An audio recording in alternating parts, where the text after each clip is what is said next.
which is an introduction to some foundational arm balances.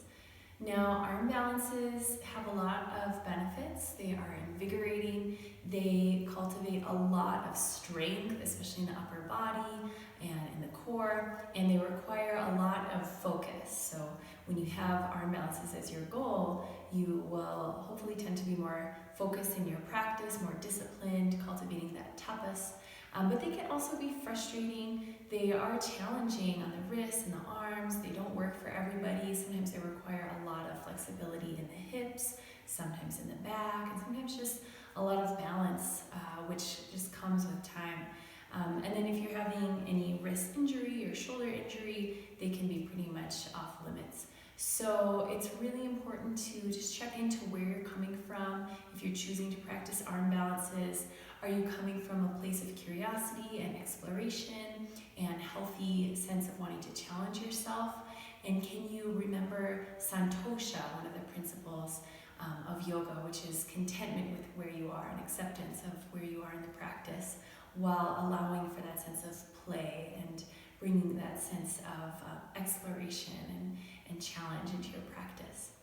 So for this video, I'll start with a crow pose and then a side crow. So the first one requires a lot of hip mobility. Your hips will be open and really contracted.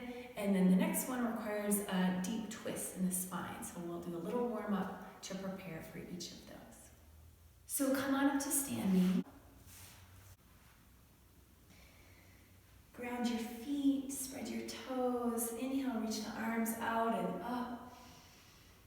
Exhale, draw the palms down the front line, feeling your activation through your legs and your feet down to the earth. Inhale, sweep out and up. And exhale down the front line. So this sense of grounding, rooting down to the earth. It's going to be really important that we sense that in our hands now as we move into arm balances, because our foundation will no longer be the feet, it will be in the hands. So once more, inhale out and up. Engage your core, belly drawing back, and feel a sense of resistance as you press your hands down. Good. Now take your hands to your hips. Take your toes wide, and we'll come down to a squat, Malasana. And you always want to make sure your knees and toes are tracking in the same direction as you come down. So when you get down here, if your heels are lifting up like this and it's not comfortable, you can slide your blanket right under your heels. And so once you get here, let's draw the knees together and then resist that with your arms, pressing open, drawing the shoulders back. You'll feel the hips opening. There's a lot of hip flexibility required for this arm balance, Bakasana. And Bakasana technically is a more advanced variation with the legs higher up and the arms straight, but it's commonly called Bakasana, this arm balance that we're going to do with the arms bent. So you can start with the arms bent, and if you start to get really comfortable with that, you can start working towards the arms straight and the knees coming way higher up into the armpits. So now just let your hands come down and start to forward fold, bringing your hands forward and drawing your elbows towards the mat. And then just let your head rest all the way down and heavy.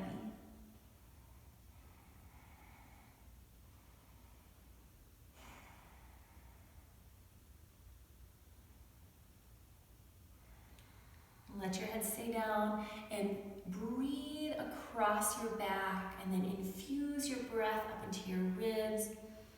Breathe into your kidney area between your hips and your mid-back.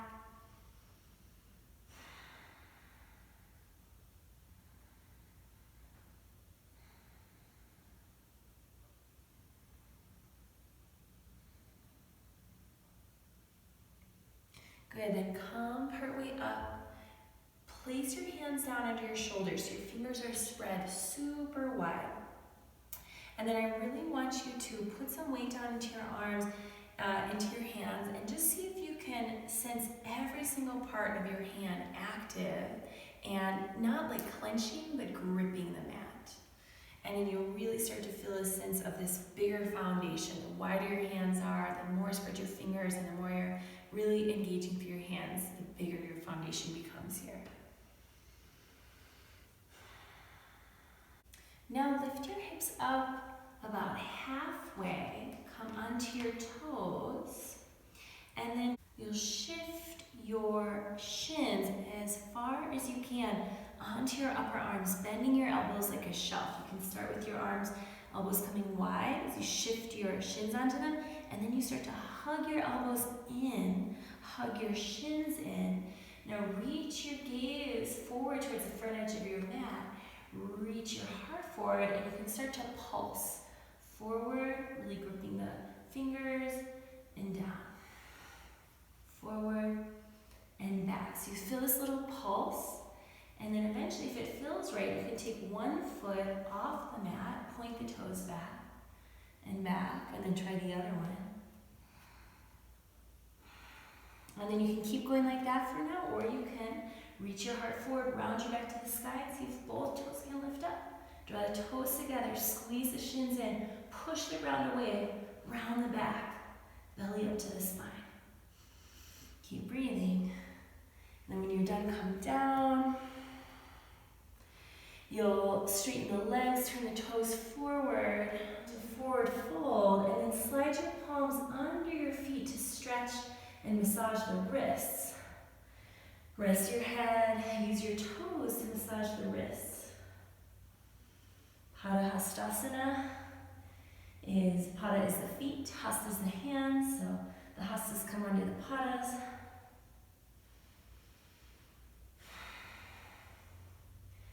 Good, release. We're gonna rise up to stand, Utkatasana, so bend the knees, reach the arms out and up.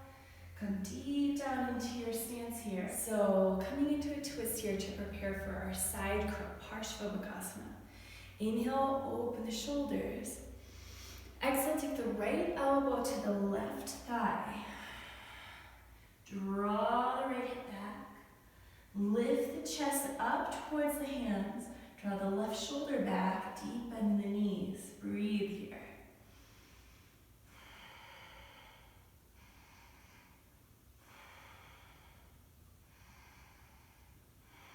Good. Forward fold, release. Inhale back to Utkatasana. Sink your weight back. Take your hands to your heart. Inhale, open up the shoulders. Exhale, twist to your right. Left elbow hooks the right thigh. Notice how the left knee wants to come forward and draw it back. Then draw the heart up towards the hands. Draw the right shoulder back. Deep breaths. Filling up the low back, the sacrum, the belly. And then release, Uttanasana.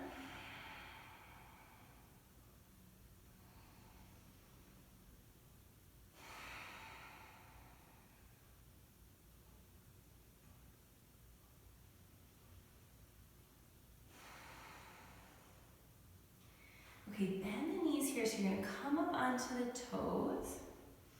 Find a little balance for a moment here. Now we'll take that twist again here, taking the right elbow across the left knee. Now the hands are gonna come down. So there's a couple options here for side crow. If you can get now your left elbow to your left hip, then I want you to take your hands perpendicular to your feet.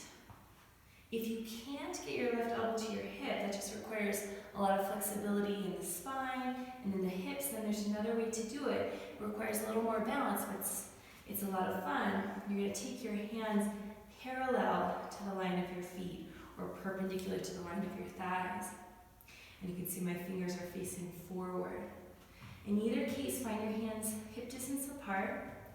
Then lift your hips just a little bit.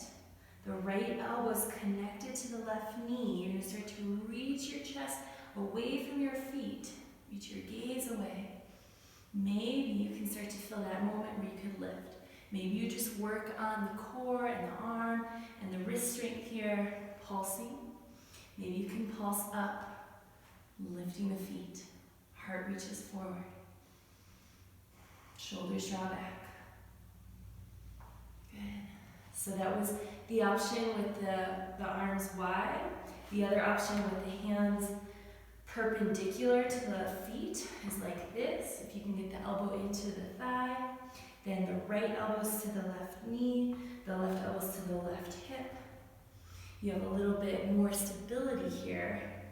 You can reach your heart forward. It's really important to take your gaze and heart away from your feet.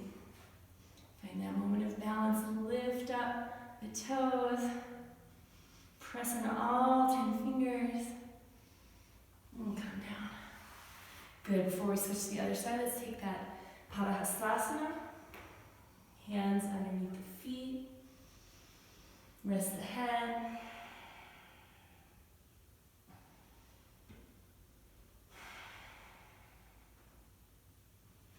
Alright, good. Come back down to a squat. So we can try the other side here. Hands to the heart. And then twisting. First, that twisting motion to the right. Hook your left elbow to your right knee. And then you either take the hands right to the sides here, perpendicular to the toes, right elbow to the right thigh. If you can't get the elbow to the thigh, try it like this. The right hand way out to the side, fingers pointing forward, same direction as the toes. Elbow to the knee, then lift the hips a little, reach the heart and gaze forward, pulse. And then slowly, without momentum, just slowly rocking into that balance. Keep breathing, steady your gaze. And come down. All right, great. Take a seat, take a rest. So whether you launched your feet off the ground or not, I'm sure you felt that you built up some strength, you built up some energy, you really started to engage the arms and shoulders and core. And if you didn't get the feet up and you want to keep working on it, then notice all of the things that you need to have active and open to get into those poses. So for example, in the crow pose, your hips needed to be really wide, and so you could practice more hip openers of that nature, like Malasana and Bakasana and pigeon, things that open the hips. In the twisted crow, the Parsva Bakasana, you needed to have a lot of flexibility in the spine to twist, and also openness across the side waist to get into that big twist, so you can practice more twists and side bends if you want to get into that one. If your wrists were really bothering you, just slowly building up strength can help, but also a little trick you can try next time you give it a go is to put your blanket down so that you just have the padding right under the heels of your hands. So there's not such an angle in your wrist, it's a little bit less if you have a little padding here. So that might help in either of those arm balances. Okay, now you can just come down onto your back, take a little rest, take a little shavasana, or go ahead and continue on your own. Thanks, I hope you enjoy it.